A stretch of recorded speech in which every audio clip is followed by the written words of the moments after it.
رومینیشن کے موضوع پہ آج یہ دوسری ویڈیو میں اس وجہ سے بنا رہا ہوں کہ رومینیشن بہت امپورٹنٹ ٹاپک ہے، اس وجہ سے کہ ہمارے ذہنی مسائل میں اضافے کی سب سے بڑی وجہ رومینیشن کو سمجھا جاتا ہے۔ پچھلی ویڈیو میں نے بتایا تھا کہ کیسے ہم ماضی کی ناکامیاں اور محرومیاں بھول کر بہتر مستقبل کی طرف جا سکتے ہیں اور رومینیشن کی عادت پہ قابو پا سکتے ہیں۔ آج میں بات کروں گا کہ رومینیشن کی بری عادت کی وجہ سے جب ہم مستقبل کے حالات کے متعلق سوچتے ہیں تو ضرورت سے زیادہ خدشات پالتے رہتے ہیں، اس وجہ سے کچھ کرنے کی صلاحیت پہ برا اثر پڑتا ہے، بلکہ ہماری فیصلہ کرنے کی صلاحیت بھی بہت زیادہ کم ہو جاتی ہے اور ہماری ذہنی دباؤ میں روز بروز اس رومینیشن کی وجہ سے اضافہ ہوتا رہتا ہے۔ السلام علیکم، صحت زندگی میں خوش آمدید۔ میرا نام محمد زبیر خان ہے، میں ایز اے سائیکالوجسٹ کام کرتا ہوں۔ رومینیشن کی عادت کو میں اس طرح ڈیفائن کرتا ہوں کہ جب کسی شخص کی ایسی عادت ہو جاتی ہے کہ جب وہ اپنے ذہن میں زیادہ وقت اور جگہ منفی خیالات کو دیتا ہے اور ایسے خیالات کو جس میں کہ مایوسی اور نا امیدی کا عنصر بہت زیادہ غالب ہوتا ہے۔ رومینیشن کی وجوہات کافی ساری ہو سکتی ہیں، ماضی کے کچھ حادثات جس کی وجہ سے ہمیں انگزائٹی ہوتی ہے، یا آج کل جو جن حالات کا ہمیں سامنا کرنا پڑ رہا ہے تو وہ اس میں غیر یقینی صورتحال ہے، یا ہمیں عدم تحفظ کا احساس ہے، یا جو زندگی کے حالات ہیں اس کی وجہ سے ہمیں فرسٹریشن ہو رہی ہے، اس وجہ سے ہم رومینیٹ کرتے ہیں۔ رومینیشن کے لیے ایک لفظ اوور تھنکنگ بھی عام طور پر استعمال ہوتا رہتا ہے۔ وہ ضرورت سے زیادہ محتاط ہو جاتے ہیں اپنی زندگی میں، اور پھر ان میں جو ایکشن لینے کی، کچھ کام کرنے کی صلاحیت ہوتی ہے وہ انتہائی ماند پڑ جاتی ہے۔ نیگیٹو تھنکنگ نے اتنی زیادہ اس کی انرجی ضائع کی ہوتی ہے کہ اس میں ہمت نہیں ہوتی کہ کوئی فیصلہ کرے اور کوئی ایکشن لے۔ جو بنیادی طور پہ غلطی کرتے ہیں رومینیشن میں لوگ، وہ یہ ہے کہ جیسا مستقبل وہ چاہتے ہیں، جیسا آئیڈیل مستقبل ہونا چاہیے، جیسے حالات مستقبل میں ہونے چاہیے، ان کے متعلق نہیں سوچتے، بلکہ وہ مسلسل ان چیزوں کو زیادہ وقت اور جگہ اپنے دماغ میں دیتے ہیں جو کہ نہیں ہونا چاہیے مستقبل میں۔ آج میں ایک انٹرسٹنگ سٹوری سے آغاز کروں گا۔ یہ چیخوف نے لکھی یہ سٹوری۔ اس کا مرکزی کردار جو ہے وہ چریاکوف ہے۔ چریاکوف یوں کرتا ہے کہ ایک دن سٹیج ڈرامہ دیکھنے چلے جاتا ہے۔ جب سٹیج ڈرامہ دیکھ رہا ہوتا ہے تو اس ڈرامے کے دوران اس کو چھینک آتی ہے، اور جب لوگوں کو چھینک آتی ہے تو منہ ایک طرف کر کے یا منہ پہ رومال کر کے چھینک لیتے ہیں۔ اس نے بھی ایسے ہی کیا، اور جب دوبارہ اپنی سیٹ پہ سنبھل کے بیٹھا تو دیکھا کہ اس کی اگلی رو میں جو شخص بیٹھا ہوا تھا وہ بڑبڑا رہا تھا اور اپنے سر کو صاف کر رہا تھا، جس سے ظاہر ہے کہ اس کی چھینک کی کچھ چھینٹیں جو ہیں اس دوسرے شخص، جو سامنے شخص بیٹھا ہوا تھا، اس کے سر پہ پڑی ہوں گی۔ مگر اس وقت چریاکوف کا رنگ فک ہو گیا جب اس نے دیکھا کہ وہ تو ایک سول جنرل صاحب ہیں، دو کہ اس کی ڈپارٹمنٹ کے نہیں ہیں، مگر چریاکوف ان کو جانتا تھا۔ چریاکوف گھبرایا اور جلدی سے جھک کے اس سے معافی مانگنی شروع کر دی۔ اس نے کہا ٹھیک ہے، کوئی مسئلہ نہیں ہے، بیٹھ جائیں آپ۔ اور چریاکوف بیٹھ گیا، مگر اس کو تسلی نہیں ہوئی اس طرح کے الفاظ سے۔ کچھ دیر بعد پھر مزید التجاہانہ طریقے سے، التجاہانہ الفاظ میں اس نے جا کے مزید معافی مانگنے کی کوشش کی، تو اس نے کہا چپ کر کے بیٹھو، مجھے ڈرامہ دیکھنے دو۔ اس کے بعد چریاکوف کو ڈرامے کی کچھ سمجھ نہیں آئی کہ ڈرامہ کیا چل رہا ہے، اور خوفناک خیالات اور طرح طرح کے برے خیالات اس کے ذہن میں جمع ہونا شروع ہو گئے۔ وقفے کا انتظار کرنے لگا۔ جب وقفہ ہوا تو پھر ڈھونڈ ڈھانڈ کے پھر جنرل صاحب کے قریب پہنچا اور پھر ان سے معافی مانگی کہ مجھ سے گستاخی ہو گئی اور میرا کوئی ایسا ارادہ نہیں تھا، غلطی سے ایسے ہوگا۔ تو اس نے کہا چھوڑو اس بات کو، یہ کیا مسئلہ ہے، اور دوسرے شخص سے بات شروع کر لی۔ اب چریاکوف سوسائٹی کے اس حصے سے تعلق رکھتا ہے جن میں لوگوں میں عدم تحفظ کا بہت شدید احساس ہو رہا ہے۔ وہ جاب کر رہا ہے، کلرک ہے ایک جگہ پہ، اور سینئرز کو خوش رکھنا اور ان کی خوشامد کی حد تک ان کو خوش رکھنے کی تگ و دو کرنا اس کی زندگی کا حصہ ہوتا ہے، اور وہ کسی صورت برداشت نہیں کر سکتا کہ کوئی سینئر اس سے ناراض ہو جائے۔ اس کے بعد وہ گھر پہنچتا ہے، اور گھر پہنچ کے پھر اپنی بیوی سے ذکر کرتا ہے کہ اس طرح کا واقعہ ہو گیا۔ تو بیوی کہتی ہے کہ یہ تو کوئی مسئلہ نہیں ہے، بس ہو جاتا ہے، چھینک ہے، بس ہو گیا، بھول جاؤ اس واقعے کو، کیا مسئلہ ہے آپ کا۔ پھر چریاکوف اسے بتاتے ہیں کہ نہیں ایسے نہیں ہے، وہ تو جو ہے جنرل صاحب دوسری ڈپارٹمنٹ کے ہیں، مگر وہ تو ہماری ڈپارٹمنٹ کو انفلوئنس کر سکتے ہیں، اور میری اگر ان کو لگے کہ میں نے ان کی کوئی گستاخی کی ہے تو اس کا میری نوکری پہ بہت برا اثر ہو سکتا ہے۔ نوکر پیشہ لوگوں کو بھی بعض دفعہ عدم تحفظ کا احساس ہوتا ہے، اور کاروباری لوگوں کو بھی مختلف صورتحال میں عدم تحفظ کا احساس ہو سکتا ہے۔ اب اس عدم تحفظ کی وجہ سے وہ کرتا کیا ہے کہ ایسا شخص پھر اپنے ذہن میں کہانیاں بنانا شروع کر دیتا ہے۔ ورسٹ سینیریو، اور کوئی برا آؤٹ کم، کوئی مستقبل میں کچھ برا ہونے والا ہے، اس کے لیے وہ سمجھتا ہے کہ جب میں زیادہ سوچوں گا تو شاید میں اپنے آپ کو اس کے لیے تیار کروں گا اپنے آپ کو، اور میں نے پیش بندی کی ہوگی اور میں ابھی بھی کوئی ایکشن لے سکتا ہوں. پھر اس میں دوسرا جو کام کرتا ہے وہ مائنڈ ریڈنگ شروع کر دیتا ہے.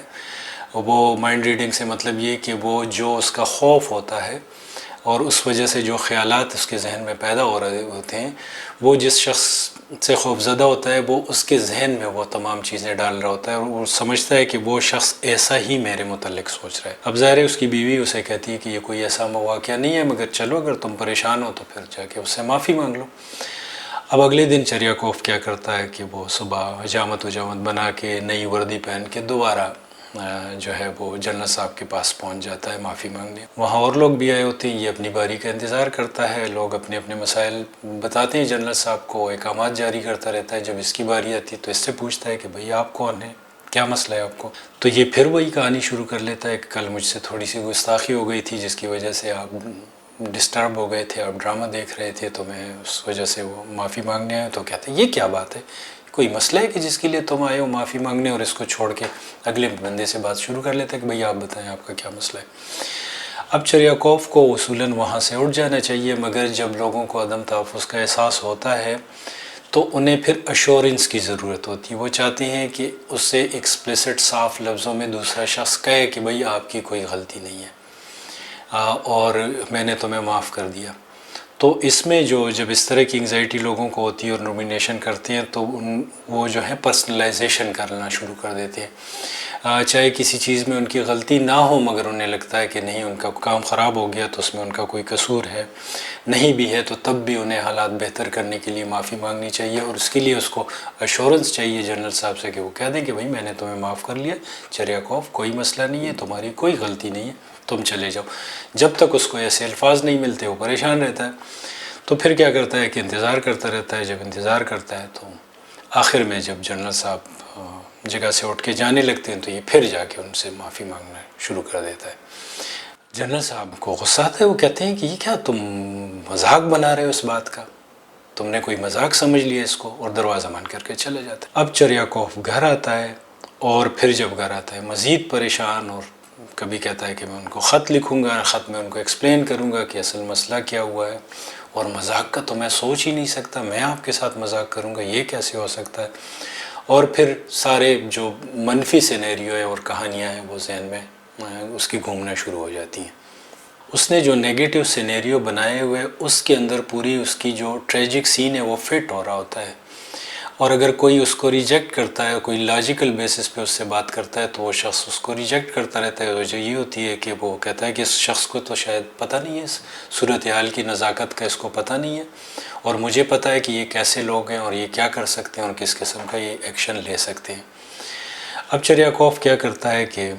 اگلے دن پھر چلا جاتا ہے معافی مانگنے. اب کی دفعہ جب جاتا ہے اور جب جنرل صاحب اس کی طرف متوجہ ہونے لگتے ہیں اور یہ پھر معافی مانگنے لگتا ہے تو جنرل صاحب کو شدید غصہ آتا ہے.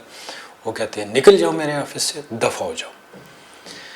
اس کے بعد چریاکوف کو کچھ سنائی نہیں دیتا، اس کا سر چکرانے لگتا ہے، لڑکڑاتے کسی طرح گھر پہنچتا ہے، اور گھر پہنچ کے وردی بھی نہیں اتارتا، اوندے منہ صوفے پہ گر جاتا ہے اور دنیا کو خدا حافظ کہہ دیتا ہے. اب ظاہر ہے کہ عام لائف میں تو ایسے نہیں ہوگا، مگر جب اینٹن چیخوف یہ کہانی لکھ رہا تھا تو وہ ینگ تھا اور اس نے اس سچویشن کو ٹریجک ٹچ دینے کی کوشش کی. مگر یہ کہانی بہت اچھے طریقے سے ہماری رومینیشن کی عادت کو ایکسپلین کرتی ہے کہ کیسے ہم عقل اور شعور کو چھوڑ کر اللاجیکل بیسس پہ اپنی فیئر اور غیر یقینی صورتحال کی وجہ سے مختلف قسم کے نیگیٹو سینیریو ذہن میں بناتے رہتے ہیں اور ان پہ بلیف کرنا شروع کر دیتے ہیں کہ یہ ایسے ہی ہوگا، اور مستقبل کو کیٹاسٹروفائز کر رہے ہوتے ہیں. تو اس نے بہت زیادہ مستقبل کو اس صورتحال میں کیٹاسٹروفائز کیا اور سمجھا کہ بس اب تو اس کا مستقبل ختم ہو گیا، نوکری چلی جائے گی اور پتہ نہیں پھر کیا ہوگا، اور اس وجہ سے پھر جو اس پہ گزری. تو اس کہانی کا بنیادی مقصد میرا یہ تھا سنانے کا کہ آپ کو جب اپنے ذہن کی اس کیفیت کا پتہ چل جائے کہ آپ نے کیوں لاجک کو اور عقل کو سسپینڈ کیا ہوا ہے، اور جو بھی آپ سوچ رہے ہیں اس کی بنیاد میں آپ کا خوف ہے، اور وہ خوف عدم تحفظ یا غیر یقینی صورتحال جس کا آپ کو سامنا ہے اس کی وجہ سے آ رہا ہے. تو اس کے لیے جو ایک سمپل طریقہ ہو سکتا ہے وہ یہ ہو سکتا ہے کہ ہم اپنی لاجک کو طاقت دینا شروع کریں۔ اب لاجک کو طاقت کیسے دی جا سکتی ہے؟ اس کی آواز ہم نے دبائی ہوتی ہے اس دوران، تو اس کا طریقہ یہ ہوتا ہے کہ ہم پوائنٹس لکھ لیتے ہیں کہ یہ وہ خیالات ہیں جو کہ میرے ذہن میں ہر وقت میرے اوپر چھائے رہتے ہیں۔ تو پھر ہم ایک کویسچن پہلا اپنے آپ سے یہ کرتے ہیں کہ کیا یہ جو میں سوچ رہا ہوں یہی ایبسولوٹ ٹروتھ ہے، یہی ہوگا، یا اس کے برعکس بھی کچھ ہو سکتا ہے، کچھ اچھا بھی ہو سکتا ہے؟ تو پھر ہم کیا کرتے ہیں کہ ایک اور پیپر پہ ان کے سلوشن لکھنا شروع کر دیتے ہیں یا آلٹرنیٹ آنسر لکھنا شروع کر دیتے ہیں۔ بظاہر تو یہ ایکسرسائز چھوٹی سی لگتی ہے کہ آخر اس کا کیا فرق پڑے گا، مگر اس کا بہت زیادہ فرق اس وجہ سے پڑتا ہے کہ بہت دفعہ ہم انتہائی ذہنی ہیجان کا شکار ہوتے ہیں، چیزیں گڈ مڈ ہو رہی ہوتی ہیں ہمارے ذہن میں، کلیئر نہیں ہوتے، کلیئرٹی آف تھنکنگ نہیں ہوتی، جس کی وجہ سے ہم غیر یقینی صورتحال کا سامنا کر رہے ہوتے ہیں۔ تو پھر ہم یوں کرتے ہیں کہ جب ان کو کمپارٹمنٹلائز کر دیتے ہیں، ہم لکھ لیتے ہیں کہ جو ہماری پریشانیاں ہیں اور ان کی وجہ کیا ہے، کس عدم تحفظ کے احساس کی وجہ سے رومینیٹ ہم کر رہے ہیں۔